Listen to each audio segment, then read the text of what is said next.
Assalamualaikum warahmatullahi wabarakatuh.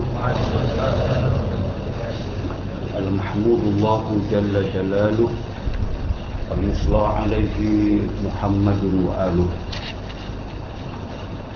Muslimin muslimat yang dirahmati Allah sekalian,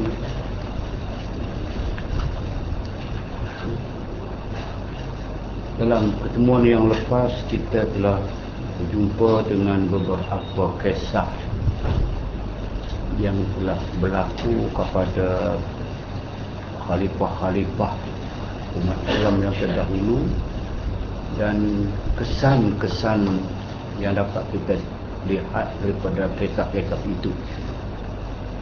Sebut kisah bukan sahaja dalam buku, dalam kitab yang orang tulis, tapi dalam Quran Allah penuhkan dengan kisah.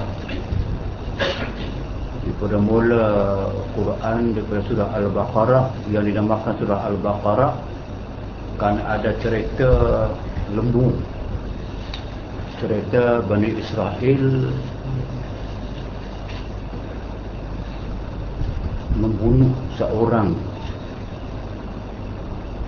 Bila orang itu kena bunuh, maka tuduhan liar berlaku.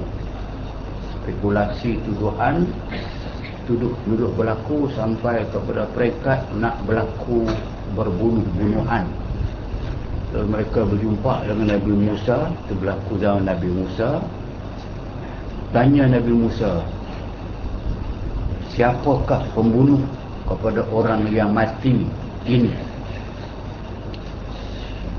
Allah wahyu Nabi Musa suruh mereka sembelih seekor lembu. Itu kisah. Qala Musa liqaumihi innallaha ya'murukum an tadhbahu baqarah. Musa kata, aku tak tahu, cuma Allah Tuhan aku bagi tahu kepada kamu, jika nak tahu siapa yang membunuh laki-laki yang mati semalam, yang telah dikebumikan semalam itu, maka sembelihlah seekor lembu.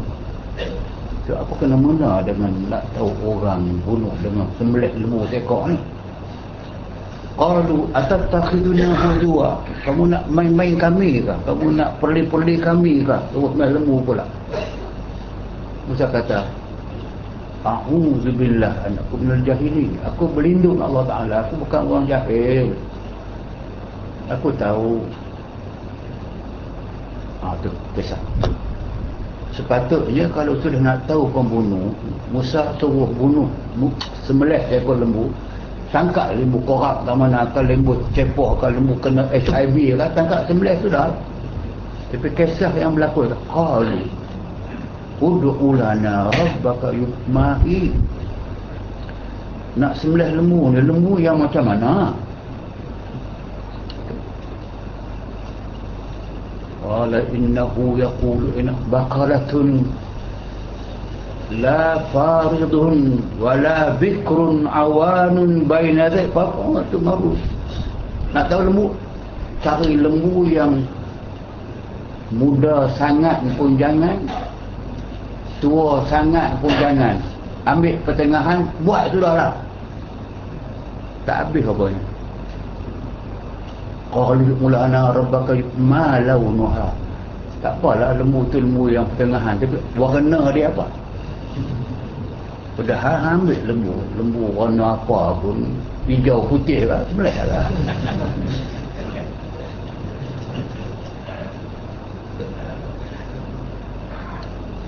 Musa jawab, qala innahu yaqulu innaha baqaratun safra'un faqi'un launuha tasrun nazirin. Cari lembu yang warna dia safra. Okey, baik, sudah lembu warna kuning, bukan hijau, kuning. Tapi faqi'un launuha, kuning yang amat terang. Tapi terang macam mana pun sedap mata memandang. Tak habis juga. Qalu du'u lana rabbul jamahi. Kamu cerita lagi lembu tu macam mana? Ini lembu saja. Lembu kami confuse lembu, apa lembu macam mana ni? Okey. lembu yang dikehendaki itu baqaratun la dalulun tusirul ard. Jangan ambil lembu yang pernah digunakan untuk membajak sawah. Wala tasqil harsa, jangan ambil lembu yang pernah digunakan untuk mengangkat air. Makna dia daripada awal tadi itu kisahnya. Kalau Allah Ta'ala suruh sembelih seekor lembu, sembelih sudah. Tapi kena banyak soalan. Akhirnya nak cari di mana lembu pertengahan umurnya, warna dia kuning, tak pernah digunakan untuk membajak sawah, tak pernah digunakan untuk mengangkat air dan sebab. Jangan pula lembu tu dihina orang, kau pernah pukul tak. Jangan lembu yang pernah kena pukul. La zalul, lembu tak dihina orang. Akhirnya carilah, berjumpa akhirnya lembu tu seorang yang membelah orang nak yatim. Tapi harga nak jual dia ialah lembu itu sayang sangat, warna dia betul, umurnya betul, itulah yang dia kehendaki. Tapi dia nak jual dengan harga dia emas sama berat dengan timbangan lembu tu. Mampu. Tak apalah, akhirnya sembelih lembu tu. Aku letih ba'diha, ambil tulang dia, angkat korek mayat yang telah mati dikumikan seminggu dah. Ambil tulang lembu itu, pukul mayat. Mayat itu bergerak dan hidup balik. Dia bangun, Musa kata, kami bangunkan balik kerana orang-orang semua ni nak tahu siapa yang bunuh kamu hari tu. Dia yang hidup balik begitu. Cari-cari, dia beritahu orang yang ada sama, kau tu yang bunuh. Orang tu pun lari. Kau pun. Habis juga kamu, mati semula, masuk kubur balik. Cari pun. So, ini di antara dipanggil laqad kana lakum fi qasasihim ibratun li ulil albab. Sesungguhnya bagi kamu, bila Allah Ta'ala menceritakan suatu kisah dalam Quran, dia ada ibrah, ada pengajaran yang cukup besar bagi orang yang nak berakal. So, kisah Quran semua benar. Itu kisah tadi itu nak mengatakan betapa susahnya Bani Israel, Yahudi sekarang ini, nak taat perintah Allah. Jelas macam mana pun dia cari jalan juga, kalau boleh sampai tak boleh buat. Jadi sebab kita pengajarannya macam kalau kita dalam hal hukum, dalam hal agama, Nabi kata idza amartukum bi amrin fa'tu bihi mastata'tum. Apabila aku telah perintahkan kamu melakukan suatu pekerjaan, suatu kewajipan, buatlah yang aku perintah itu sekadar yang kamu boleh buat. Kalau kamu main tanya, akhir kau tak boleh buat. Itu dia antara. Sebab itu maka dalam kitab-kitab lama macam kitab kita ni, ulama begitu peka memaparkan kisah-kisah lama, cerita tentang hukama, cerita tentang khalifah, cerita tentang orang yang melakukan kebaikan, keburukan, kezaliman, dan ada hukum dia. Sebab itu kita jadi asas itu, maka malam ni saya tengok ada sedikit sambungan tentang cerita ini, dan cerita ini ada ibrah. Kita balik kepada Quran, laqad kana lakum fi qasasihim ibratun li ulil albab. Sesungguhnya bagi kamu pada kisah-kisah terdahulu, kisah-kisah mereka terdahulu, dalam Quran khasnya, dalam hadis, dalam kitab yang muktabar, ibrah, ada suatu pengajaran, suatu contoh yang boleh kita ambil teladan. Li ulil albab, bagi orang yang ada perasaan, ada hati. Jadi kita berhenti halaman 33 yang di tengah-tengah tu, terserah kata anda. Dan kata setengah ahlu tawarikh, tengok, ini dia balik kepada riwayat yang diceritakan oleh ahli sejarah, sejarawan, bahawa Malik daripada Muluk ada seorang raja daripada raja-raja dahulu. Ini kisah dia lah. Jadi bahasanya satu raja daripada raja-raja dahulu keluar, ia berjalan dalam memlakahnya. So raja dulu, satu kisah, dia membuat pantauan, memantau daerah yang dia takluk, yang dia jadi raja. Memlakahnya daerah jajahannya, bahasa lama ataupun negeri dia lah. Hal keadaannya menyembunyikan dirinya. Dia pergi buat pemantauan, tak payah pergi umum dahulu, tak payah buat spanduk, tak payah pakai surat khabar, tak payah pakai SMS, tak payah tunggu dia. Dia pergi, dia orang tidak tahu. Belah, kalau raja nak pergi sebuah kampung, itu saya ada komen, saya kata sepatutnya bila seorang berkuasa, raja, menteri nak pergi sebuah kampung, kalau ada jabatan yang nak patahkan tu. Ada rumah yang nak tumbang tu, tumbangkan tu. Ada jalan yang nak lopakkan tu. Biar dia tengok ini yang berlaku dalam kampung. Tapi kita lain. Dia nak pergi jabatan yang rosak 60 tahun ni, macam dia bagi. Jalan yang tak pernah turap, aja nak pergi turap. Lepas tu pergi melawat rumah pula, sediakan rumah cantik, buat perabot baru, TV baru, internet baru, semua baru. So, nak tipu siapa? Cuba tanya balik, adakah nak bagi raja-raja, menteri pergi tengok yang kesemua telah siap? Pada 40 tahun orang tu menderita. Tak, suka tunjuk yang the reality. Sebab tu kita balik sini. Aja jika dia nak pergi melawat, dia jangan beritahu. Dan dia orang tak kenal dia pun. Saya kata tu yang macam bila Umar Al-Khattab, lambang keadilan khalifah memerintah, dia pergi buat pemantauan rakyat dia. Rakyat yang dia pergi jumpa malam tu tak kenal dia apa, maki dia. Bila Umar tolong orang tua yang sedang menidurkan anak kerana lapar, malam itu dia sedang rebuskan satu rebusan batu dalam itu. Umar pergi tengok, dia, anak dia menangis. Umar minta izin masuk pergi tengok. Kata, kenapa? Anakku lapar. Habis, kenapa? Apa yang hang rebus? Apa rebus batu? Mengapa rebus batu? Apa aku nak rebus lagi? Lain tak lah. Dia anakku tunggu, dia mengantuk, tidur, sesat.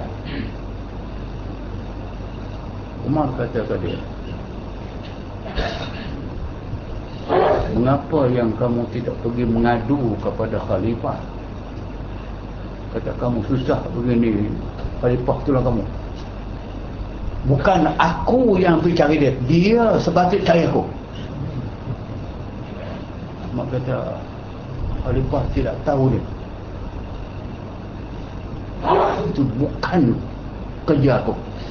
Dia kena tahu rakyat dia. Akhir Umar balik, ambil gandum, mari. Masa nak tanggung gandum daripada Baitul Mal tu rumah dia. Dia dengan Ubab, dua orang sahabat. Sahabat kata, biar saya tanggung. Umar kata, maukah kamu tanggung dosa aku di akhirat? Tu nak ambil gandum Baitul Mal, nak bagi kat untung itu. Umar angkat belakang aku. Kau tu kata, Umar kata, tak apalah kalau dia ambil ini, biar saya tanggung.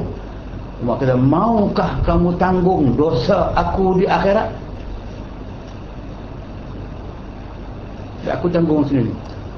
Khalifah tanggung gandum tengah malam, pergi orang tua tu, buang batu, dia masak. Bila api, pakai api kayu, orang tu dia tengok, dia tiup api menyala, tiup baju, api makan janggut rumah, dia tak tahu. Dia waktu tu nampak janggut dia makan. Janggut kamu kena api, rumah buang hitam kena api, bagi makan. Orang tu kata, kalaulah kamu wahai orang muda, dia orang tua, menjadi khalifah di negeri ini, berbahagialah rakyat negeri ini. Tapi malangnya kami hidup zaman Umar Al-Khattab, tak guna punya orang. Berlaku itu kisah. Maka kata aku maafkan Umar, dan Umar tidak tahu. Dia yang patut tahu rakyat dia.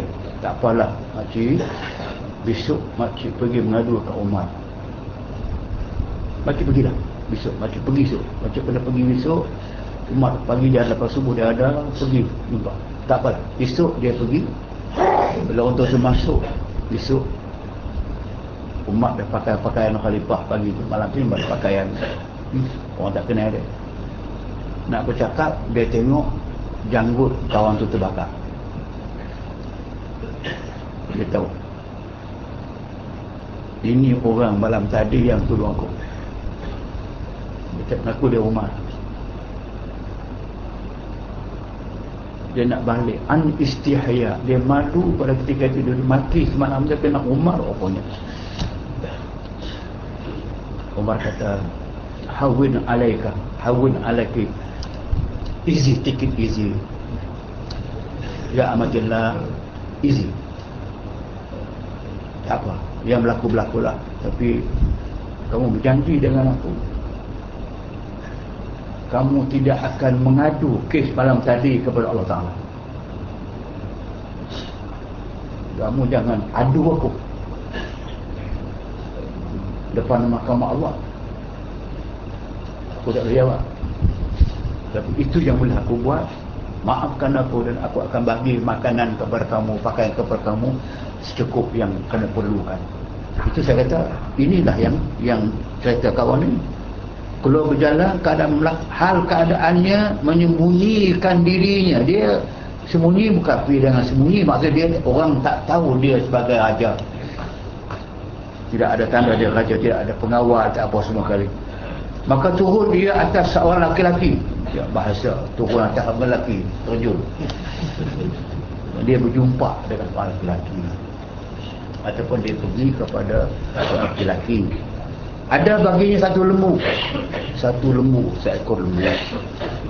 Maknanya raja tadi pergi melawat daerahnya. Dia bertemu laki-laki. Laki-laki itu pengembala lembu.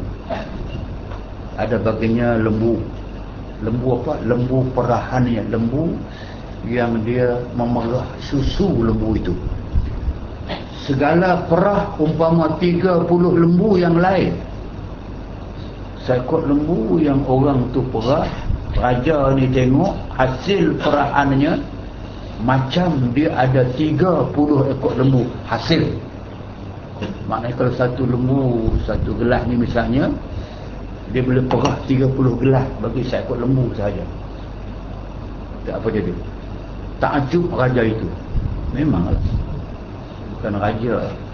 Kita akan takjub melihat hasil banyaknya susu yang dapat diambil daripada seekor lembu sahaja. Seolah-olah 30 ekor lembu banyaknya. Raja heran. Yang demikian itu dia heran dan mengkhabar-khabarkan kepada dirinya.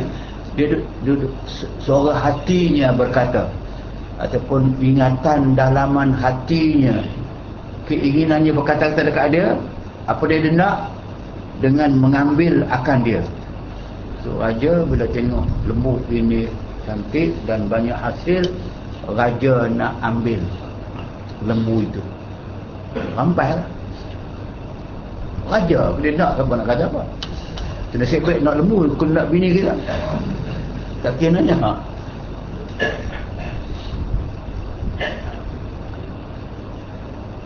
Maka datang dia pada pagi-pagi. Okey, dia balik.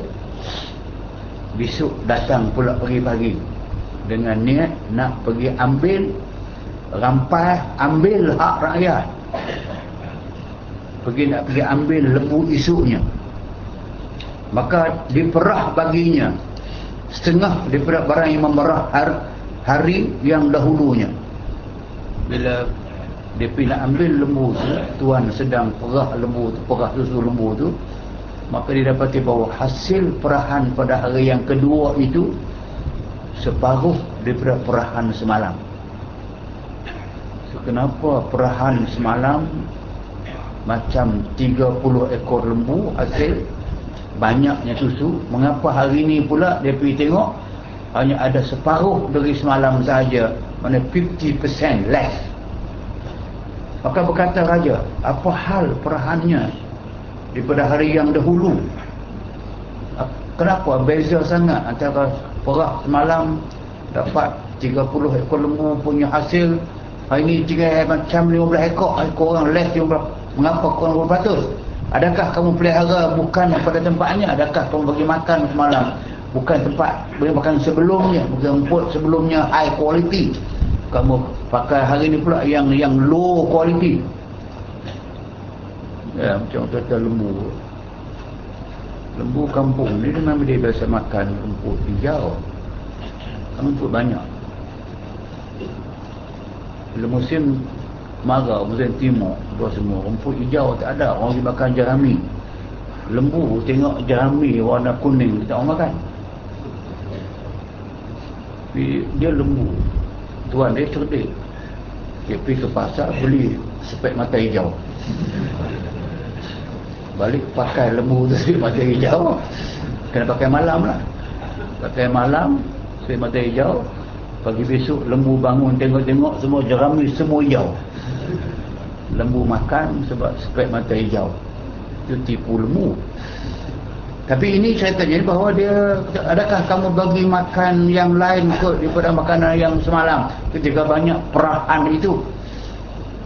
Katanya, tiada. Tak, aku bagi makan yang sama juga. Dan tetapi ada kusangka bahawa raja kami mencita ia dengan zalim. Tapi hati dia berkata, orang yang belah lembu tu, hati dia berkata bahawa yang jadi begini ini kerana kamu lihat aku perah hari yang pertama itu hasilnya banyak, raja nak ambil lembu aku tahu. Dia datang pula, maka bila raja bercita-cita nak rampas hak rakyat dia, hasil akan dengan sendirinya berkurangan. Itu bahasanya raja kami mencita-cita ia dengan zalim, maka dia dikorang labannya, laban susu. Benar yang berbarakah, benar yang baik, dengan niat yang baik, hasil yang baik. Bila ada orang nak buat zalim kepada benar yang baik begitu, dengan niat raja pergi nak ambil, nak rampas lembu itu, tengok hasilnya sudah kurang. Tapi ini ada hikmah dia. Tengok macam Quran menceritakan, saya khabar tapi nak fokus, nak cerita pasal ketika Nabi Musa alaihissalam sama dengan Nabi Khadir berjalan, mereka tumpang sebuah kapal laut, kapal sungai lah, nak melintasi sungai. Ada sebuah kapal yang baru, Nabi Musa, Nabi Khadir naik kapal tu. Bila jemerang kapal itu sampai ke tepi tebing dah, nak sampai tepi tebing dah, maka Khadir ambil minyak petrol, katakan itulah bahan bakar, cuak, dia bakar kapal. Bila bakar kapal, Nabi Musa terus bertanya, akharaqtaha, dikat, adakah kamu bakar kapal itu untuk merosakkan kapal itu? Apa jita syai'an nukra, kamu buat kerja yang amat tidak baik, yang diingkari, mungkar. Kamu tumpang kapal orang, nak naik kapal orang, kamu bakar kapal tak pasal-pasal ini, kamu buat benda yang nukra, yang amat mungkar. Itu dia kata, alam akul innaka lam tastati' ma'iya sabra. Tak aku kehadap dia, kamu tak sabar kan? Kamu tak tahu apa dia rahsia dia. Dapat akhir pun tahu. Pasal wa kana wara'ahu malikun ya'khudhu kulla safinatin ghasba. Dia kata, kamu tak tahu, ada raja. Wa kana wara'ahum malikun, tak jauh dari tempat kita naik kapal itu ada sebuah kapal raja. Raja nak buat apa? Ya'khudhu kulla safinatin ghasba. Dia tengok mana kapal-kapal yang cantik, kapal mewah, dia ambil sebagai rampasan. Ba'aratu an a'ibah. Aku nak bagi aib, nak bagi nampak buruk, nak bagi nampak tak berguna, aku bakar. Bila raja tengok kata kapal ni terbakar, bekas terbakar, tak elok, dia tidak jadi ambil. Aku buat yang sedikit rosak bagi menyelamatkan ke semua kapal. Kalau aku tak bakar kapal pada hari itu, raja akan ambil kapal percuma saja. Itu kisah dalam Suratul Kahfi. Ini balik semula. Sebab tidak kata bila raja kami mencita-cita ia dengan zalim, maka jadi korang labannya. Susu itu dengan sendiri jadi korang. Maka kerana bahawasanya raja apabila zalim atau cita-cita dengan dia, cita-cita nak zalim dengan dia, hilang berkatnya, hilang kebaikan rakyat hilang. Tak pasal-pasal rakyat yang membelah lembu dengan elok, hasil yang baik, dengan datang raja dengan niat untuk merampas sahaja, niat nak rampas sahaja, maka hasilnya sudah berkurangan. Sebab tu maka hilang barakahnya, barakah kepada mamlakah, kepada rakyat, kepada negeri dia. Maka taubatlah raja itu. Alhamdulillah, dia tahu itu punca daripada amalan dia, perbuatan dia yang tidak adil. Dia tahu merugikan rakyat dia, merugikan negeri dia, negara dia rugi, itu dunia. Akhirat bertambah-tambahlah. Maka dia taubat dan berjanji ia pada hatinya, dia bertaubat sungguh-sungguh akan Tuhannya, janji Allah Ta'ala, bahawa tiada ia mengambil akan dia. Dia takkan ambil apa-apa hak rakyat. Itu tengok ibrah, kisah kecil tapi ibrah tetap ada. Maknanya yang orang yang kita tidak nampak bila disebutkan masalah keberkatan daripada Allah, barakah dia bukan benda boleh nampak, dia bukan fizikal, dia benda spiritual, benda rohani. Bila hilang keberkatan, tengok hasil yang berkurangan. Kita tak sedar kenapa kadang-kadang itu hasil berkurangan. Kalau hasil minyak berkurangan, kita nampak. Kita kadang-kadang macam hasil beranang-beranang padi, kenapa tiba-tiba kena ulat kisar, ulat merah, penyakit ini, kadang-kadang kenapa ada macam itu. Waktu yang padi masak menguning sampai masa nak tuai dah, satu malam hujan turun, tenggelam habis padi. Ribu-ribu hektar satu malam saja, bukan penyakit, hujan, tenggelam habis. Itu saya kata koko kita, koko banyak Malaysia kena penyakit koko. Ubat dia nak kena tebang, yang kena penyakit koko kena tebang, yang tak penyakit pun kena tebang tak. Memang ya penyakit sesama burung. Dah kena balik lah. Orang tadi kena balik.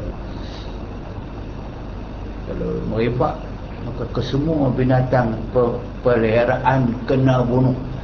Tengok. Dia sebagai contoh yang katakan bila barakah itu hilang, itu banyak benda yang kita nampak akan rakyat akan rugi.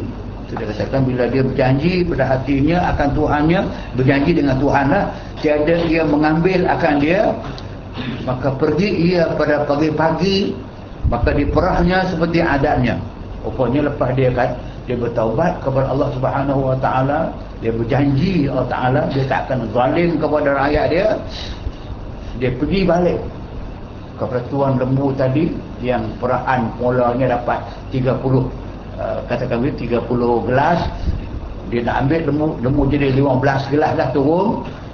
Dia berjanji dia kata mau buat apa-apa rakyat dia susah dan sebagainya. Dia pergi semula pula, dia dapati bahawa perahan itu balik seperti yang adanya, iaitu perahan sama dengan 30 ekor lembu. Tengok, yang susah nak analisa dalam konteks logik, sebab ini perasaan, ini hanya tindakan raja yang dibuat demikian, hasil telah jatuh. Maknanya kalau dia ambil juga lembu tu, mungkin lembu langsung tidak akan mengeluarkan susu. Dan dia berjanji tak mau ambil, dia balik kepada adil semula, maka perahan susu balik semula pada adatnya, pada kebiasaannya. Itu satu kisah, habis. Kisah yang kedua. Dan setengah daripada kisah-kisah lama tu ada di bumi Maghrib, iaitu di Maghribi, di Morocco. Satu tempat di Morocco, bahwasanya sultan mendengar khabar. Sultan di Morocco, zaman-zaman pemerintah Islam yang berdasarkan kepada sultan. Sultan mendengar khabar bahwasanya seorang perempuan ada bagiannya kebun. Sultan nak cerita seorang perempuan di Maghribi itu, dia satu kebun, ada padanya tebu yang sangat manis. Bahwasanya tiap-tiap satu batang daripadanya dapat perahannya satu qadah. Satu batang tebu yang dipunyai oleh seorang perempuan itu, sebatang tebu sahaja, jika diperah airnya dapat satu qadah. Satu qadah itu cupak. Satu cupak kita lebih kurang lah. Manis dan airnya banyak. Maka mencita-cita sultan atas pokok itu, atas tebu itu, untuk mengambil akan dia. So raja nak pergi ambil, rampas lah, nak pergi ambil kebun. Kemudian maka datang ia akan dia. Sultan tadi, pemerintah tadi datang ke tempat perempuan tadi dengan tebu manis tadi, dan ditanya akan dia, ditanya supaya demikian itu. Maka katanya bahkan, maka diperahnya satu batang, maka tiada sampai setengah batang yang dahulu. Tuan faham kan cerita dia, bila raja sultan dengar ada satu kebun tebu dia manis sangat, perahan dia satu batang sampai satu cupak hasil perahan, raja nak pergi ambil kebun tu. Bila pergi sampai, jumpa dengan tuan tanya dia, kamu tuan kebun? Ya saya. Kau ambil satu batang, kau nak tengok perahan macam mana? Dia ambil sebatang. Dia kisah buat perahan air. Dia dapati hanya dapat bukan satu qadah, setengah qadah saja. Jadi kau tadi lah. Maka berkata sultan bagi perempuan itu, di mana yang dikata orang bagi-baginya, kata orang bagian-bagian, maka berkata perempuan itu seperti barang yang sampai akan dikau kabarnya, melainkan bahawa ada sultan sebenarnya telah bercerita atas mengambil akan dia, maka terangkat barakah daripadanya. Makna dia, apabila sultan sampai ke tempat itu, dia ambil sebatang, dia buat perahan, dia tengok hasilnya setengah sahaja yang dapat diberi, dia dapat diboleh. Sultan sedar ini berlaku kerana dia berangan-angan untuk merampas, untuk mengambil hak rakyat. Dengan dia berangan-angan demikian sahaja, hasil perahannya kurang. Tadi kata lembu, binatang, ini harta pokok pun, maknanya hilang barakah daripada hayawan, hasilnya kurang. Dan kalau raja berangan-angan untuk menzalimi rakyat sampai kepada pokok pun hilang barakah, hilang hasil. Sekurang-kurangnya separuh hasilnya sudah diambil balik oleh Allah Subhanahu wa taala. Terangkat barakah daripadanya. Maka taubat sultan pada ketika itu. Sama dengan kes pertama lah. Cuma kes pertama merujuk kepada hayawan, kes kedua merujuk kepada pokok. Dan menjanji ia akan Tuhannya, macam tadi juga, pada dirinya, bahawa tiada mengambil ia akan dia daripadanya selama-lamanya. Itu pengajaran. Kalau ini ibrah yang dapat kita ambil, bukan saja rujuk kepada kisah mereka, kita pun ada kisah. Dalam hidup kita pun ada banyak kisah yang macam ni. Macam contoh dia, hadis Nabi menyebut yang bermaksud sesiapa yang berhutang daripada seseorang dengan niatnya yang begitu tulus ikhlas untuk membayar balik seperti yang dijanjikan dia, dia kata nescaya Allah Ta'ala bantu dia untuk bayar balik. Dan kalau dia berhutang daripada orang, nawaitu mula pun nak tipu dah, dia hutang tak akan bayar, niat memang niat nak tipu, dia boleh hutang tu dan dia tidak akan boleh bayar balik, walaupun lepas itu dia cuba bayar balik sungguh-sungguh, tak boleh. Pengajaran. Sebab tu ibrah ini kita lihat, hatta kita boleh kalau orang yang ada pengalaman cuba lihat dalam hidup kita, tak akan lari lah daripada kita berjumpa dengan orang kita atau tolong orang untuk tolong kita. Dan ada orang yang datang kepada kita tu cerita dia susah lah apa semua ni, tapi hati duk kata cerita ni buat ni. Biasanya itulah isyarat kepada kita. Kalau dia berbohong daripada mula dah, cerita tak betul daripada mula dah, maka dia tidak akan dapat menunaikan janji dia. Pandai-pandailah kita deal dengan mereka, bahawa dia dah mengambil ia akan dia daripadanya selama-lama, dan ikhlaskan niatnya. Ini penting.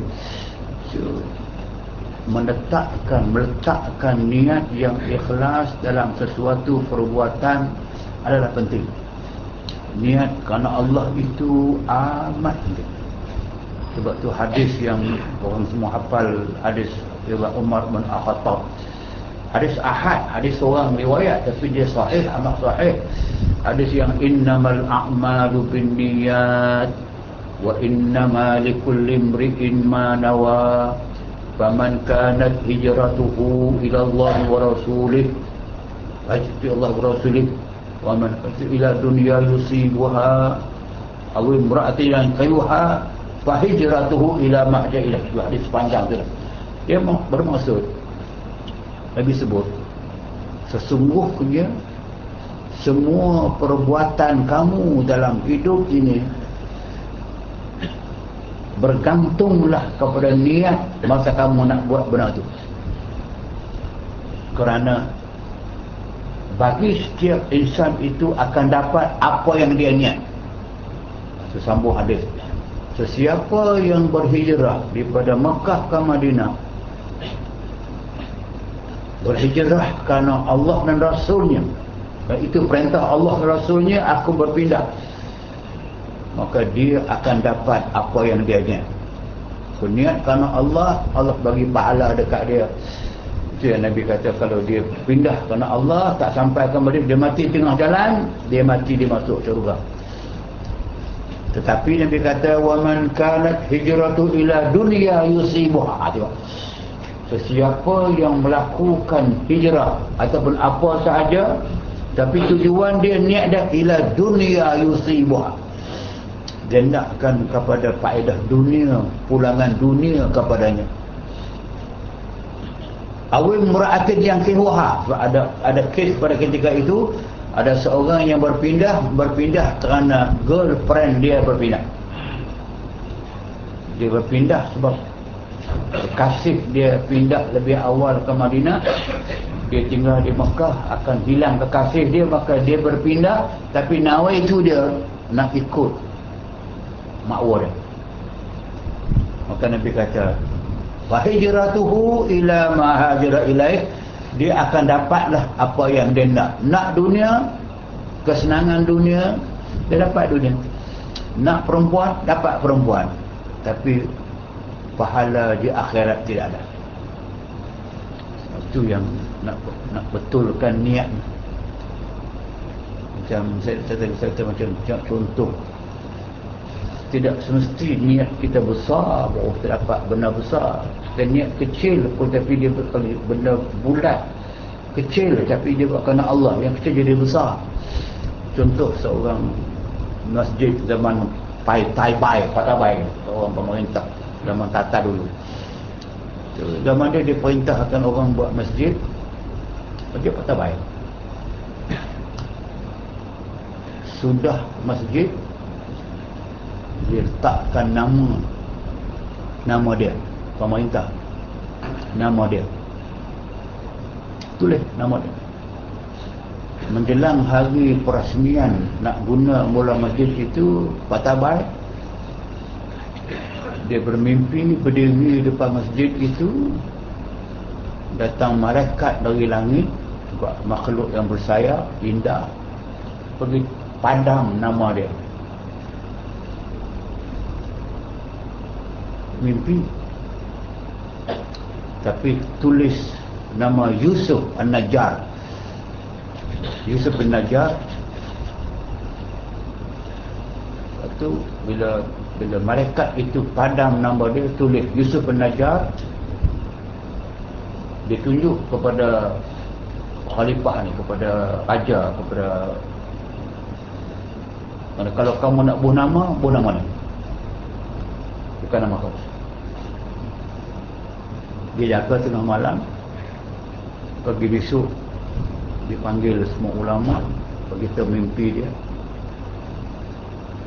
Maka ulama telah memberi pandangan, satu masjid orang tidak bubuh nama orang yang masih hidup.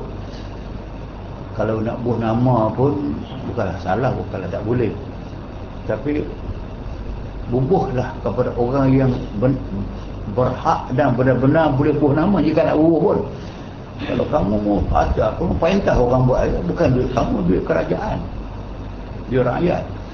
Tapi kamu nak nama saja buat. Tapi siapa Yusuf An-Najjar?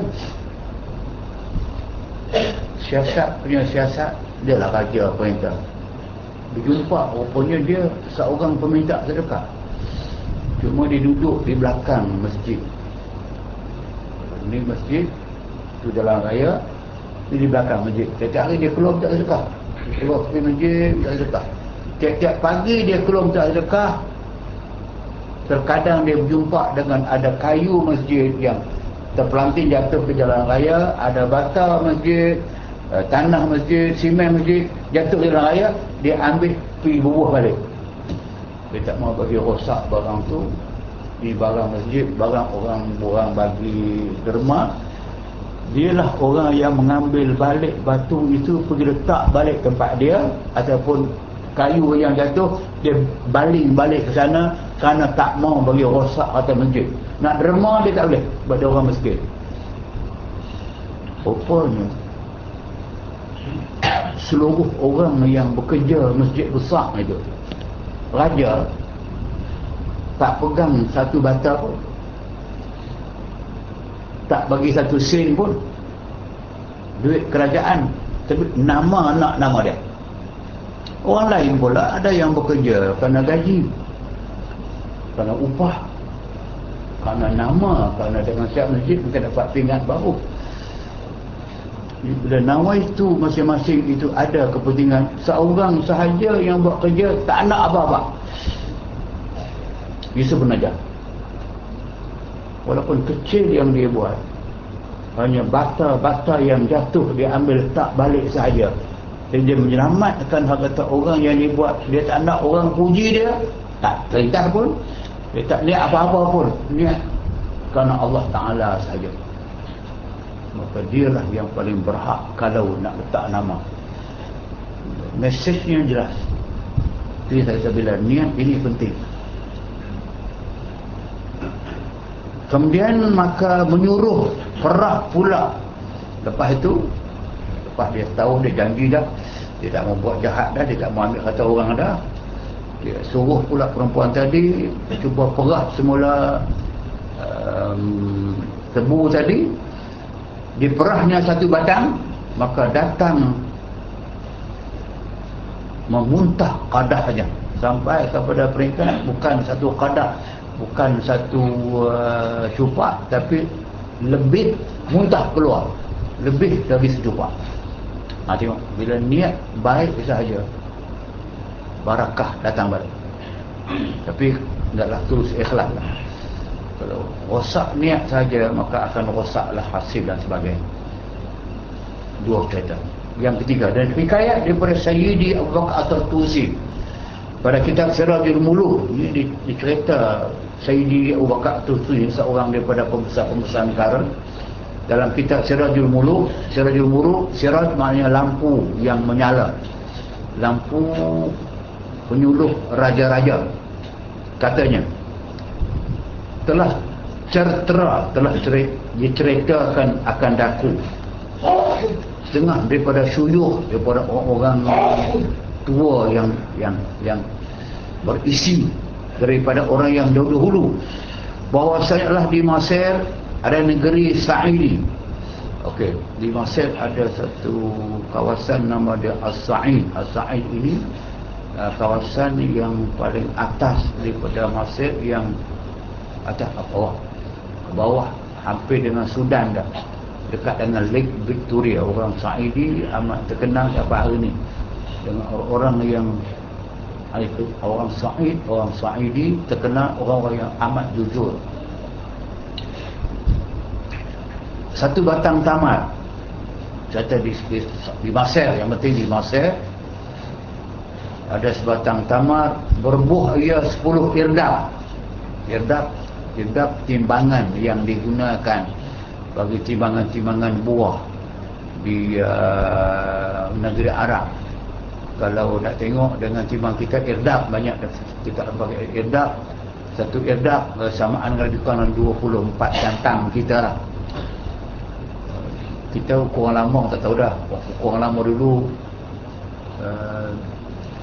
2 kepol 1 cupak, 4 cupak 1 gantang, 16 gantang 1 nalih, 10 nalih 1 kuncak. Orang letak kira. Dia kata kepol 2 kepol 1 cupak, 4 cupak ada 4 cupak 1 gantang. So 16 gantang 1 nalih, 10 nalih 1 kuncak. So orang kampung saya, kamu dapat berapa kuncak? 40, 20, 30. Sekelur dapat berapa kuncak? Sekelur maksimum 4 kuncak. Yang sedang 2 kuncak. Kuncak lah kilo lah. Okey. Satu irdab Arab dia bersamaan dengan 24 gantang kita. Satu gantang 4 kilo, timbangan beras biasa, timbangan padi biasa. Okey. Semula di Mesir, di Sa'idi, sebuah daerah yang terkenal dengan kebaikan orang-orangnya di Mesir, cerita satu batang, satu pokok tamar berbuah 10 irdab. 10 irdab 24 kali 10, 240 gantang satu pokok. Tengok. Dan tiada pada demikian zaman itu, tak ada zaman itu, tidak pernah ada hasil satu pokok tamar boleh menghasilkan sampai 10 irdab, 240 gantang, tak pernah berlaku. Satu pohon tamar berbuah setengah puncak. Bahawa di masa tamar tiada pada itu. Satu pohon tamar berbuah setengah, dia ada makan itu. Yang banyaknya pokok tamar separuh dia, biar separuh bagi 5 irdab saja. Oleh kerana pokok itu elok, pokok itu mengeluarkan hasil yang cukup banyak, maka dirampas akan dia sultan. Sultan yang memerintah negeri Mesir, termasuk kawasan nama dia Sa'idi. Dia dengar pokok itu hasil sampai 10 irdab, 20 gantang, raja sultan pergi rampas pokok tu ataupun kebun itu. Apa jadi pada rampas?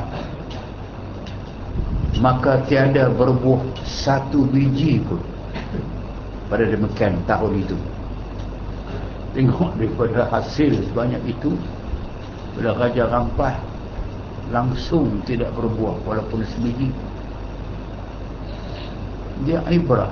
Itu saya kata pengajaran yang besar yang orang tak nampak, yang saya bilang barakah tu orang tidak nampak. Dia nampak zahir saja dapat, boleh, orang tak boleh. Dan demikian lagi katanya, aku lihat pada Iskandaria, ini satu Alexandria, satu kawasan peranginan di tepi laut Mediterranean, orang semua tahu.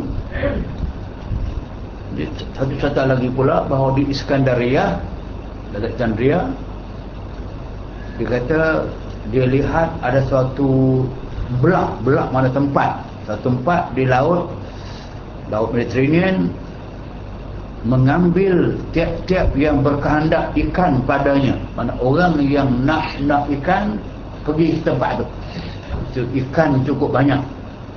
Ini pemancing cukup bagus kan. Satu kawasan Iskandaria, ikannya cukup banyak, mudah ditangkap, maka siapa-siapa boleh pergi ambil. Diceritakan bahawa maka adalah ikan bergelagak, punya banyak ikan tu punya menangkap, bergelagak air itu sebab banyaknya ikan itu, kebanyakan ikannya, banyak ikan.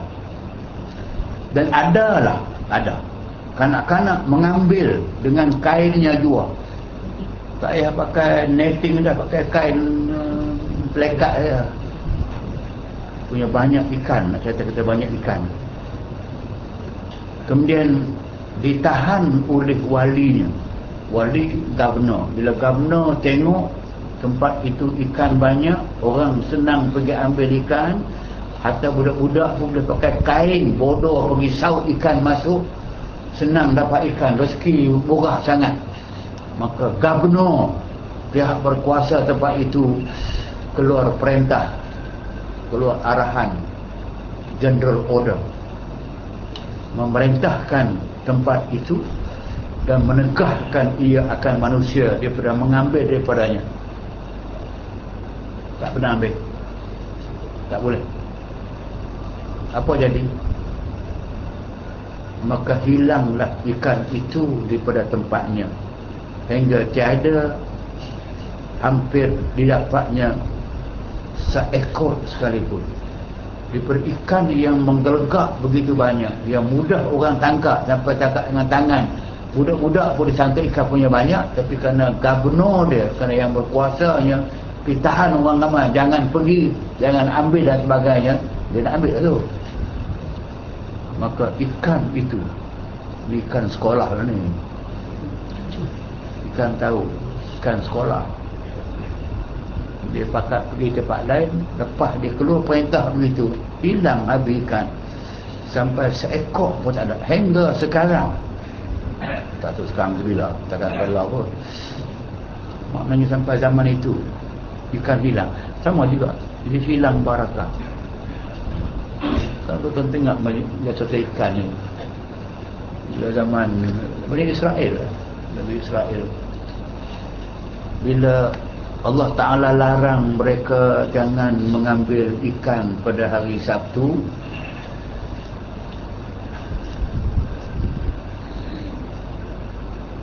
mereka tak ambil ikan ni tu. Tapi lepas itu Allah uji mereka. Ikan itu pun hari Sabtu lah yang mereka timbul banyak-banyak. Patah di laut itu ikan hari Sabtu, hari Ahad hilang. Ikan sekolah tu. Tapi undang-undang Allah Ta'ala kepada mereka itu memang hari Sabtu bukan hari bekerja, hari rehat. Sebab tu orang Yahudi ni dia ambil sampai ke peringkat mengarutnya, Allah Ta'ala buat alam selama tu 6 hari. Ahad, Senin, Selasa, Rabu, Khamis, Jumaat, 6. Allah buat alam daripada hari Ahad, Isnin, Selasa, Rabu, Khamis, Jumaat. Itu yang khalaqas samawati wal ardi sittati ayyam dalam Quran. Dan oleh kerana 6 hari Allah Ta'ala buat alam ni dia penat sangat, Allah berehat pada hari Sabtu. Ahad, Senin, Selasa, Rabu, Khamis, Jumaat, 6 hari Allah Ta'ala bekerja. Hari Sabtu itu Allah cuti, Allah berehat sehari. Allah Ta'ala penat. Itu akidah mereka sampai sekarang. Sebab hari Sabtu hari tidak bekerja, hari cuti mereka hari Sabtu. Kristian hari Ahad. Itu kita pun Sabtu, Ahad, cuti. Okey. Ikan tadi dia timbul pada hari Sabtu. Hari orang tak boleh ambil mereka. Hari Ahad orang boleh buat kerja, ikan ke semua lari. Yahudi punya pandai. Hari Sabtu, hari yang ikan timbul, mereka tak boleh tangkap. Mereka pergi lengkung dengan pukat pada hari Sabtu, tak tangkap. Tak tangkap. Lengkung, pacak semua sekali, balik tidur. Esok Ahad, hari ni hari boleh tangkap ikan, pergi ambil. Tapi apa jadi? Dulu Allah Ta'ala bagi balasan cash. Dulu cash. Dia larang apa buat juga dengan hilah demikian. Di pantai itu Allah Ta'ala perintahkan dalam satu hari saja, kunu qiradatan khasi'in. Allah perintahkan dengan perintah Allah, jadilah kamu ke semua ini qiradah, beruk ataupun qiradah kera, khasi'in yang cukup hina. Kera yang macam mana? Lepas itu mereka semua jadi kera, jadi beruk di rumah mereka. Jadi macam perangai, macam beruk, macam kera, bercakap tidak boleh, tapi belagak, cakap, bunyi macam kera, macam beruk. Tak lama kemudian kesemuanya mati. Itulah dalam Quran, kunu qiradatan khasi'in. Jadilah kamu ke semua ini. Balasan Allah Ta'ala kerana mereka bukan tidak taat, tapi hilah mereka cukup banyak. Jadi kera itu sabit dalam Quran. Okey. Sebab tu dah kata, balik cerita ini bila ikan banyak, bila wali governor tadi ini tidak benar orang ramai tangkap dia, maka ikan hilang lari ke semua, tak tinggal seekor pun hingga sekarang. Inilah segala perkara yang memberi bekas lalui oleh rahsia segala raja. Inilah di antara cerita inilah yang dikatakan sepatutnya menjadi peringatan khasnya kepada orang yang berkuasa memerintah. Orang yang memegang sebarang kuasa dalam kelompok-kelompok masyarakat mesti berdasarkan kepada merit, kepada adil. Kalau niat saja tak mau adil, itu yang dalam Quran, wala yajrimannakum syana'anu qaumin ala alla ta'dilu ya'dilu wa aqrabu lit-taqwa. Allah berkata kepada Muhammad, jangan semata-mata, jangan kerana kamu benci suatu kaum, kamu berniat untuk tidak berlaku adil. Jangan sekali-kali kerana kamu tidak suka kepada seorang, tak suka satu kelompok, tak suka satu golongan, ala ta'dilu, kamu tidak adil, i'dilu, kamu pasti kena adil juga walaupun pada orang yang kamu tak suka, sebab hak dia kena bagi. Pasal apa? Wa aqrab lit taqwa, dialah yang menghampirkan kepada dengan ketakwaan kepada Allah Subhanahu wa taala. Sebab tu cerita apabila Nabi balik membuka Makkah tahun 7 Hijriah, setelah meninggalkan 7 tahun Makkah, Nabi balik semula ke Makkah, berlaku perang pembukaan Makkah. Nabi menang pembukaan Makkah. Orang-orang Makkah telah menyerah kalah, serah dekat Nabi segala-galanya, buat apa pun, nak bunuh kerana apa, tak, kami mengaku kalah dah. Maka Nabi pada ketika itu tabi'inya sebagai seorang insan, sebagai seorang yang telah dapat balik semula, dia telah perintah Ali bin Abi Talib pergi ambil anak kunci Kaabah daripada Bani Syaibah. Bani Syaibah satu Bani, satu kabilah Arab yang terkenal sampai hari ni. Kalau saudara buat sa'i di Safa Marwah tu, sebelah kanan lepas babu Nabi itu ada bab Bani Syaibah, bab Bani Syaibah di Bani Syaibah. kunci itu ada pada Bani Saibah, maka Nabi suruh Ali pergi ambil Bani Saibah. Siapa kafir? Ali kata, aku Nabi perintah naik kunci. Dia pun balik Nabi buka. Tak ada buka lagi pun, terus turun ayat, Innallaha ya'murukum an tu'addul amanati ila ahliha wa idza hakamtum bainan nas an tahkumu bil adl. Allah Ta'ala memerintah kamu, wahai Muhammad, hendaklah kamu kembalikan amanah ini kepada yang berhak memegang amanah. Kunci ini yang berhak pegang bukan kamu, bukan Ali, bukan Bani Hashim, bukan Abdul Muttalib, Bani Saibah.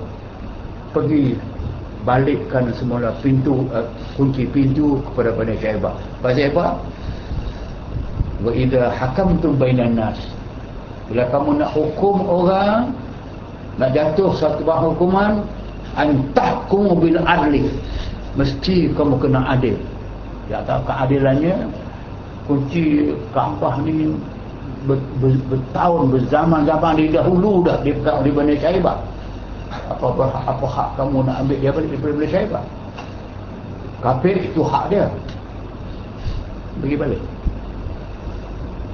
Pahitlah, getirlah bila tapi tengok hikmah. Hikmah cukup jelas. Sekejap nampak hikmah. Bani Saibah memang sudah ada angan-angan dah nak memeluk agama Islam, kerana Muhammad telah balik semula ke Mekah. Tapi angan-angan saya baru, Muhammad pergi rampas kunci, terus kupur. Tak adil.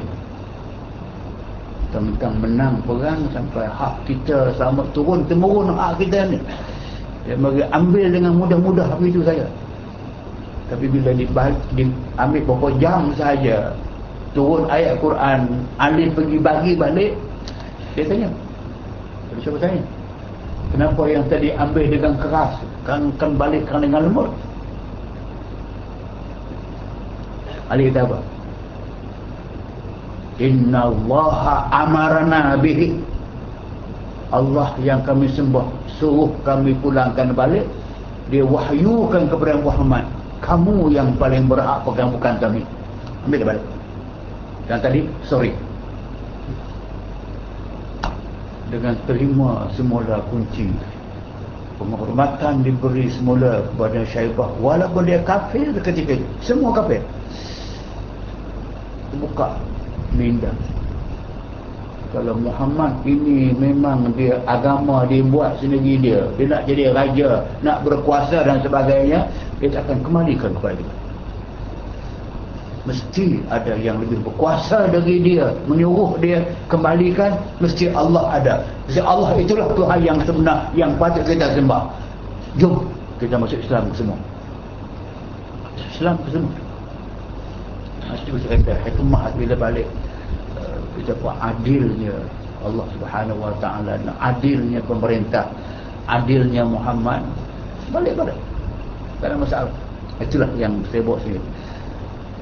Dia menjadi pengajaran rahsia segala raja dan ceritanya yang tersembunyi dalam dekat itu kepada rakyatnya. So maksudnya jangan ada satu cerita pemerintah yang tidak baik untuk dilakukan kepada rakyat. Jangan. Hilang barakah. Hak rakyat beri.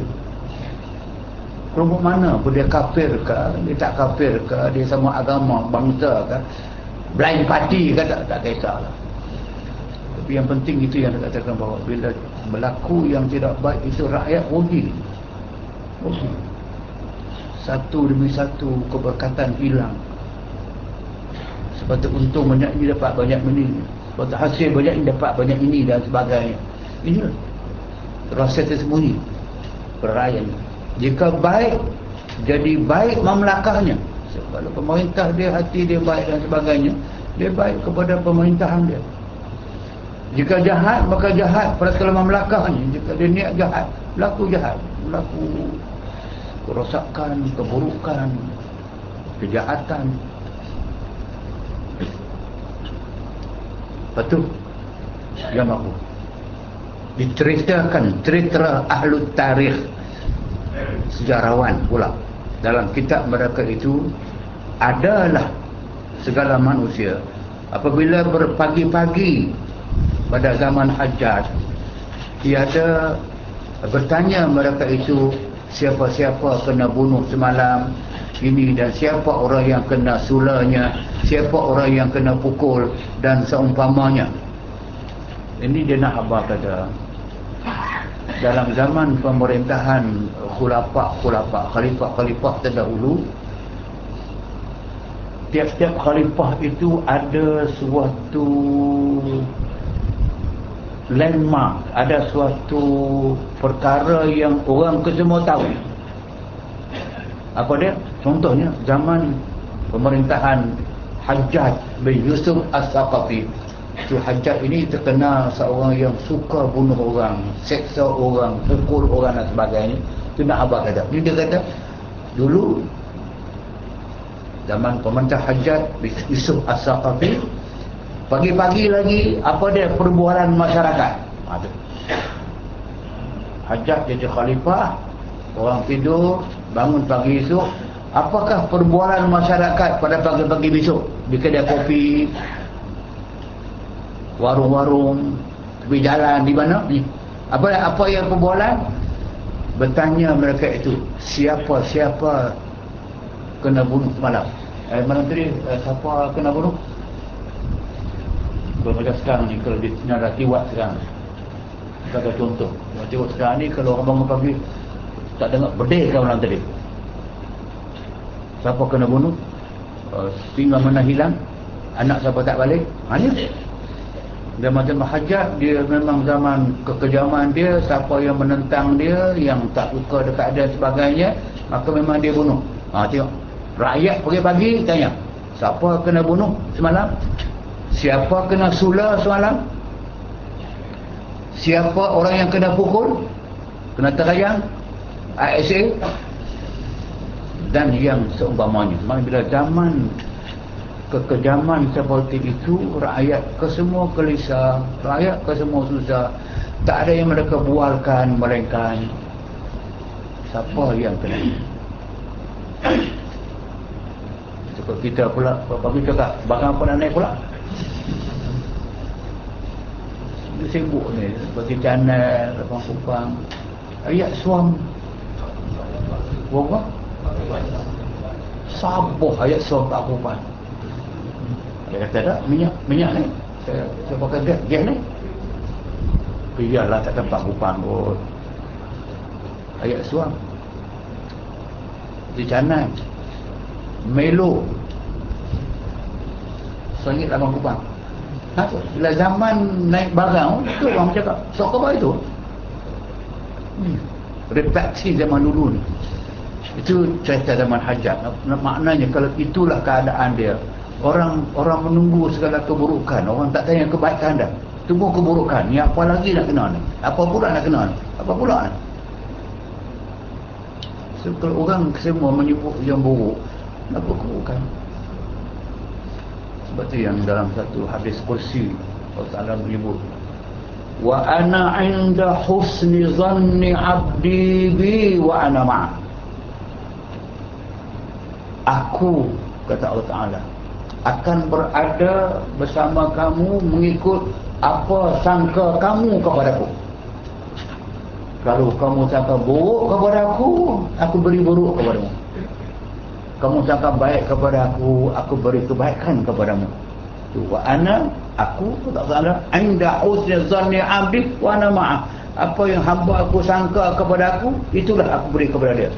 Sebab itu, jangan sangka buruk kepada Allah Ta'ala.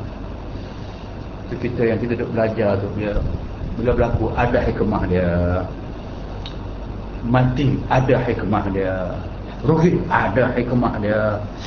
Ambil yang baik. Kalau kita kata ini petanda Allah Ta'ala tidak adil kepada saya, memang dia buat yang terbaik kepada kita. Kita nampak buruk. Jadi macam kisah yang ada pada Nabi Musa dengan Hajar, Musa dengan Khidir. Cukup nampak. Kenapa dia nampak seorang budak kecil yang dia tak kenal lagi baru nampak terus dia bunuh? Memanglah aqatalta nafsan zakiyatan bighairi nafsin laqad ji'ta shay'an nukra. Kamu pergi bunuh budak tak pasal-pasal, kau benda yang cukup jahat. Alam aqul laka innaka lan tastati'a ma'iya sabra. Takkah aku kata dah kamu tak sabar? Nak sabar macam mana kalau sabar tiba-tiba budak kecil lagi, orang tua dua orang jaga dia bunuh saja. Bila kata tahu tu ada hikmah dia. Rupanya dia kata aku bunuh budak itu kerana orang tua dulu orang itu terlampau sayang kepada anak itu, menjaga macam menatang menguju minyak yang penuh sampai mereka taat kepada dia. Budak ini jika besar nanti dengan kasih yang melimpah begitu, budak ini akan kufur kepada Allah dan dia paksa mak bapak dia kufur sama kepada Allah. Jika nak mau kufur, aku bunuh kedua-dua.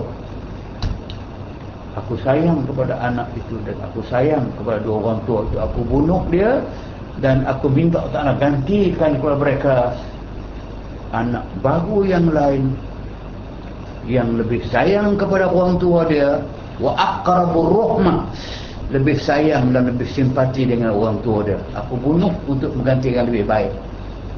Kalau tidak dia biar begitu, anak itu rosak, mak bapak pun rosak. Aku bunuh dia. Wa ma fa'atu an amri, aku bukan buat ikut suka aku.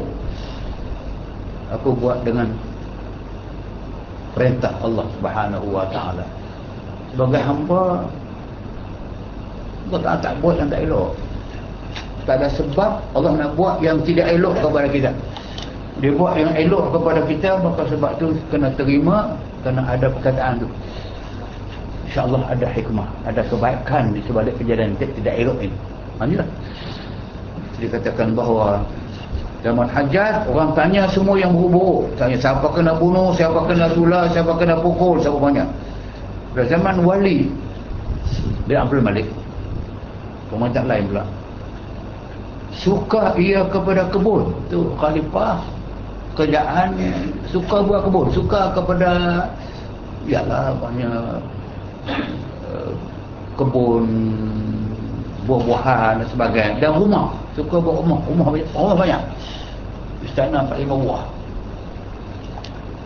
Maka adalah dia manusia pada zamannya, orang zaman dia pula, apa yang mereka bualkan, bertanya mereka itu pada pagi daripada kerja rumah, siapa yang buat kebun, siapa memilih sungai, siapa yang bertanam kayu. Tengok, orang cakap pasal masalah harta benda dunia. Kerana pemerintah suka kepada hal-hal keduniaan, suka kepada kebun, kepada rumah-rumah, maka rakyat semua ikut rentak pemerintah bercakap pasal dunia sahaja. Tu pasal kebun, pasal kayu sebagainya. Dan sampai zaman Sulaiman Sulaiman Abdul Malik pula, adalah ia sukakan akan makanan. Raja suka makan. Malam ni beef steak lah, malam esok chicken chop lah, malam esok lah Japanese food lah, Korean food dan sebagainya. Tokeh nak yang tu. Bukan saja suka makan, dan dia juga suka berkahwin.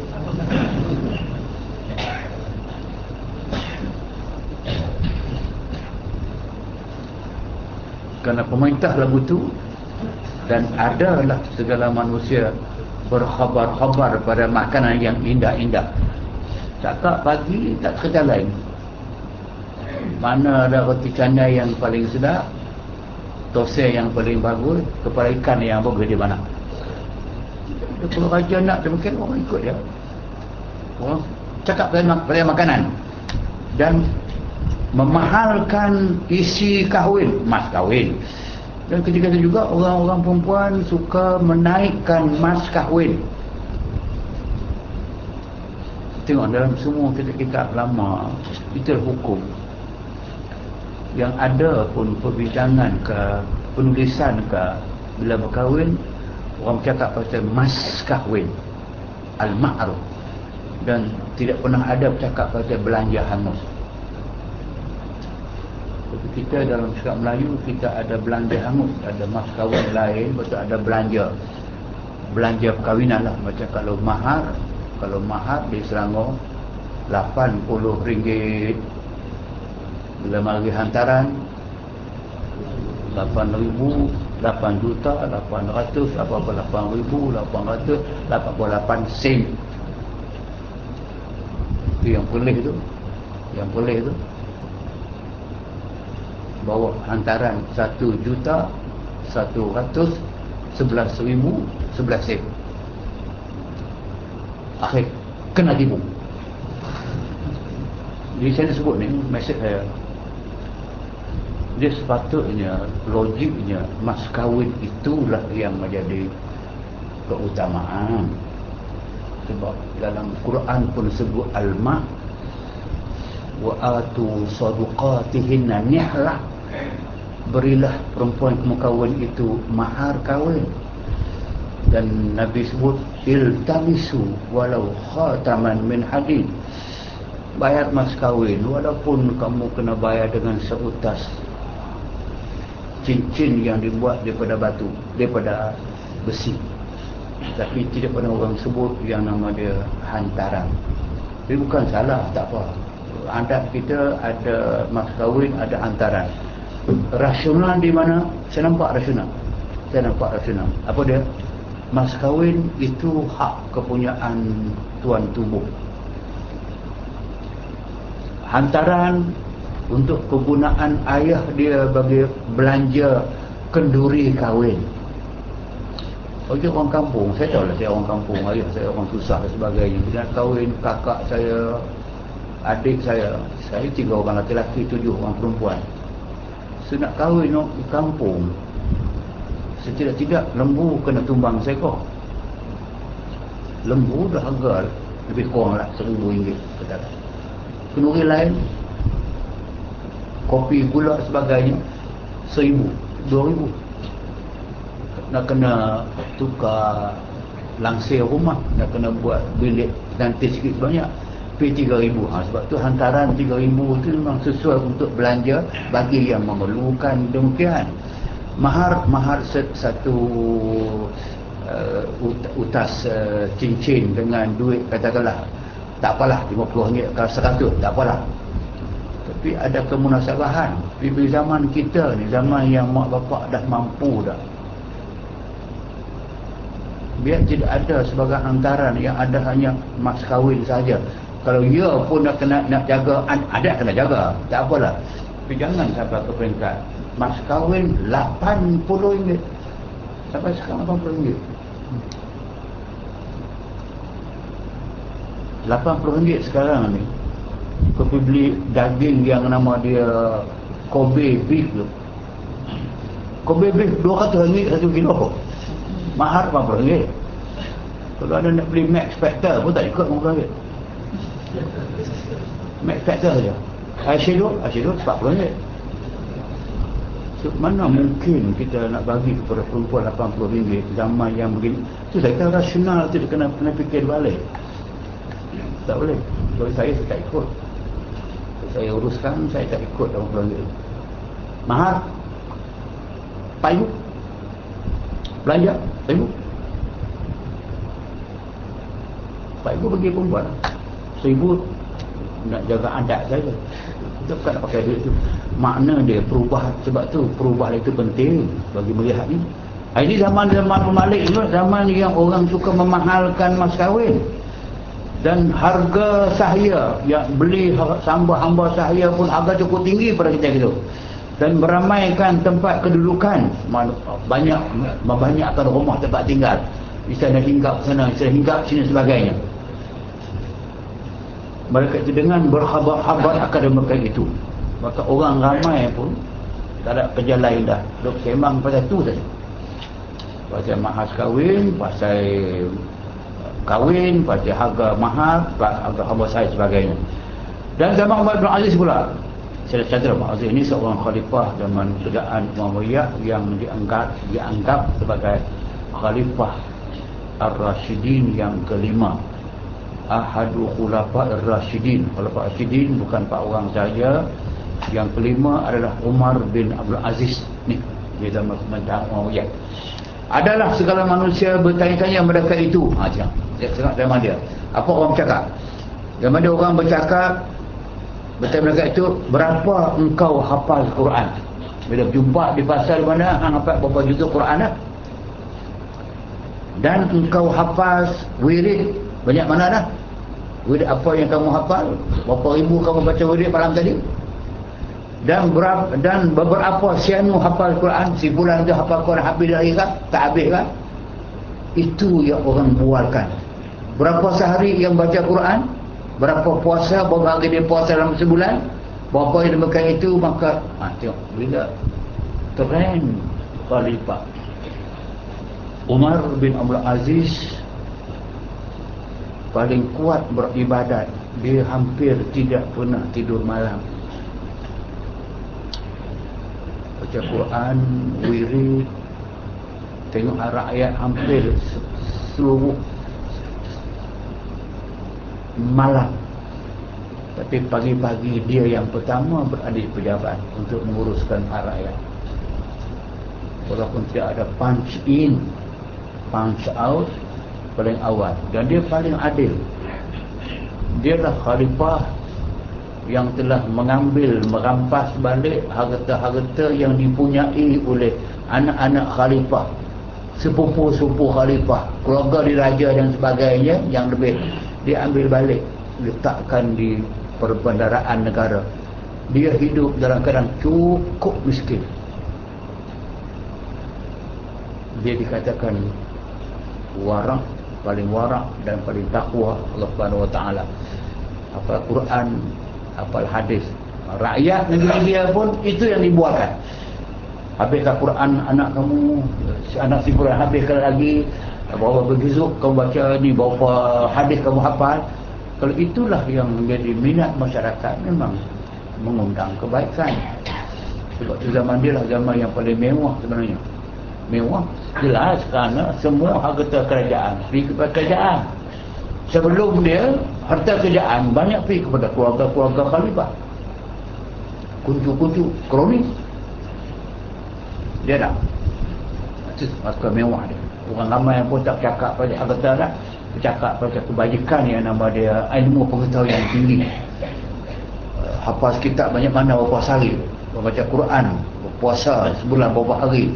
Mereka itu maka segiranya bergaja-gaja adalah ia atas jalan sabar. Ini dah sampai kesimpulan. Sepatutnya ini ibrah masuk awal. Sepatutnya kesemua yang memegang kuasa, yang memerintah rakyat, khasnya rakyat Islam, adalah ia atas jalan sahabat. Sepatutnya jalan yang mereka ikut jalan yang sahabat-sahabat Nabi ikut. Jalan sahabat maknanya sahabat-sahabat Nabi dalam pemerintahan mereka. Tengok yang saya katakan, Abu Bakar baik, Umar baik. Kalau Osman kesemua harta benda yang dimiliki oleh Osman bin Affan, terkenal seorang yang kaya, kesemua harta dia ambil, dimasukkan dalam Baitul Mal. Dia ambil ke semua harta dia dan harta anak-anak dia dan harta isteri dia, diletakkan dalam Baitul Mal. Sebab tu yang sejarawan duk bincang tu, saya memihak kepada pihak yang mengatakan bahawa sebab itu tidak boleh dipersalahkan Osman atas tuduhan dia membelanjakan harta Baitul Mal dengan tidak kira, tak ada kira-kira, tak ada akaun, tak ada audit. Dia nak pakai, dia ambil. Anak nak pakai, maka dia ambil bagi. Kerana dia dahulunya kaya raya. Kita bayanglah zaman pemerintah SAW itu ada satu peperangan. Zaman dipanggil Jaisul Musrah. Satu zaman yang kepicikan, duit negara tidak ada, peperangan nak berlaku, tentera tidak ada kelengkapan. Osman bagi kelengkapan satu ketumbukan tentera Islam sepenuhnya. Aku tanggung ke semua perbelanjaan. tajhiz Jaisul Musrah. Dia seorang. Tuan bayanglah berapa ribu ekor kuda, berapa ribu ekor unta, berapa ribu ekor kambing, berapa ribu pedang, tombak. Dia seorang saja untuk tanggung kesemua sekali. Itu zaman Nabi. Tapi tengoklah kebaikan Osman. Osman di zaman pemerintahan Nabi juga, dia dengar, dia berniaga, dia dengar ada sebuah kampung di Basrah, keluar di Basrah, kena kemarau yang cukup hebat, dan mereka kehabisan makanan dan barang-barang telah jadi begitu mahal pasal demand tinggi, supply hampir zero. Osman dengar begitu saja, maka dia bawa unta dia, dimuat ke semua unta barang-barang keperluan. Satu caravan dia bawa penuh dengan keperluan harian kepada orang-orang yang dekat dengan Basrah. Dia pergi sana.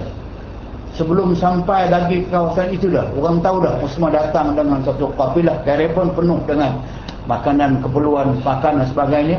Saudagar telah keluar dah daripada kampung mereka, bagi tahu harga Osman tengah jalan dah. Dia punya tatabuk rukban, Nabi tak boleh berniaga, tidak boleh dijual di tengah jalan, kena jual di pasar. Nak tahu market price berapa. Orang datang tawar tengah jalan, hang taklah pergilah, berapa hang nak jual? Kami tahu 10 kali ganda. Dia tak mau. Dia jalan juga. 20 kali ganda. Dia tak mau. 30 kali ganda. Dia tak mau. Orang tawar sampai kepada kami beri keuntungan kepada kamu pengembangan ni 100% kali ganda. Dia tak mau. Orang susah. Sampai ke kampung yang berkenaan, orang semua promo, bidding, nak jual secara lelong, tapi kena sebut harga. Bidding berapa? Orang pernah tawar sampai kepada peringkat 200% daripada harga dia. Osman kata, aku nak cari orang yang sanggup menawarkan kepada aku 700 kali ganda daripada harga yang aku beli. Siapa sanggup, aku nak jual. Orang kata gila lah. Kalau benda tu RM1, 700 kali ganda. 700 kali ganda, bukan 700 kali ganda. Siapa tak mau beli? Kita manalah ada orang nak beli, sanggup beli dengan barang 700 kali ganda. Dia kata, aku datang, aku yakin ada orang yang sanggup beli. Mana ada tak? Dia baca ayat Quran. Dia baca, Masalul ladhina yunfiquna amwalahum fi sabilillah kamasali habbatin ambatat sab'a sanabil. Bandingan orang-orang yang membelanjakan hartanya ke jalan Allah Subhanahu wa taala sama dengan bandingan seorang yang menanam sebiji benih. Sebiji akan mengeluarkan 7 dahan. Satu dahan mengeluarkan 100 biji. Satu biji benih melahirkan 700 benih. Allah Ta'ala akan bayar kepada orang yang memberi hartanya kepada Allah Subhanahu wa taala dengan tak berhajatkan kepada duit dunia.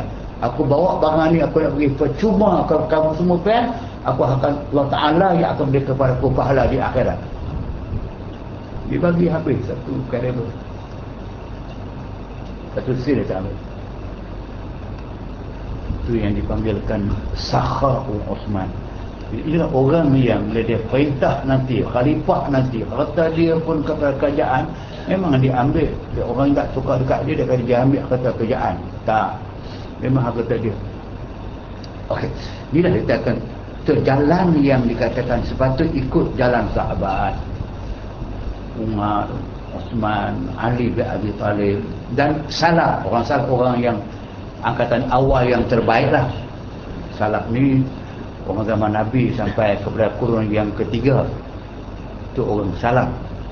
Ketiga sampai hari ini dia punya khalaf. Salaf, salafi, khalafi itu istilah saja nak mengatakan bahawa orang awal, orang salafi. Orang salafi ini yang Quran sebut yang Nabi sebut orang yang baiklah orang yang dekat dengan Nabi.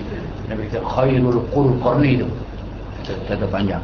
Okey, dia kata sepatutnya pemerintah, raja-raja adalah ia atas jalan sahabat, ikut modul sahabat dan salaf orang dahulu yang salihin wa alaihim ajma'in, dan mengikut dengan mereka itu pada perbuatannya, pada perkataannya dan kelakuannya.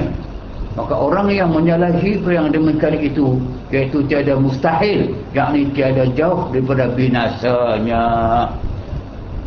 So ibrah yang kita sampai kepada peringkat nak mengatakan bahawa sepatutnya semua pemerintah mesti balik kepada contoh yang Nabi tunjuk. Kalau Nabi tidak boleh kita ikut kerana itu ideal, dialah Nabi, dia seorang miskin, harta benda dunia, dia memerintah sudah seluruh tanah Arab dah, harta dah bertambut berkumpul dekat dia dah. Tapi akhirnya dia wafat. Apa yang dia tinggalkan kepada keturunan dia? Isteri dia ada 9 orang yang ada ketika itu. Apa dia tinggalkan kepada isteri dia? Satu serban, 2 helai jubah yang telah lusuh, 1 kasut yang telah koyak yang tak sempat dijahit, 1 busur panah, 1 cincin dan 1 imamah.